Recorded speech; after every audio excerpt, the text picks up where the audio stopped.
prepare to be swept away to the charm and charisma of our dazzling Deborah. Please put your hands together as we are honored to present to you our celebrant, a shining star, ready to light up our debutante, Bless today.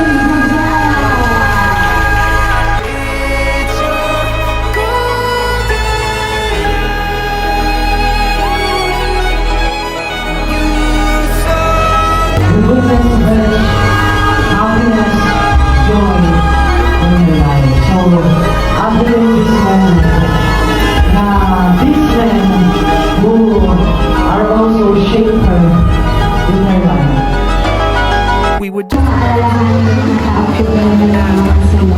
at syempre, lalong-lalo sa iyo. Ang wish ko para sa iyo ay sana patuloy mo pa rin pag-iikot ang likod sa Panginoon. Kahit na dumating ka sa point mo, nahirap ka sa mga sa Panginoon.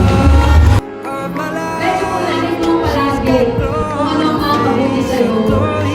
At kung nais mong masunod ang kalooban ng Lord, hindi mo yung mahanap sa ibang mga kundi sa salita niya. I was all alone with the love of my Kung life. wala ka sa'yo, maging mature ka. Gusto kong maging mature ka. Lalo na pagdating sa buhay. Dahil pagsubok, yung kahinaan, laging nandiyan. Ang gawa ng kaaway, nandiyan. Pero kung magpapakalayo ka sa salita ng Panginoon, na paglalabangan mo, nanisiwala ko na tagumpay ka na dahil ang Kristo ay nasa iyo. Happy birthday, Enjoy life with limitations. And syempre, always ask your parents, God, and friends. With all the restrictions, hindi mo kayang sagutin or solusyon siya.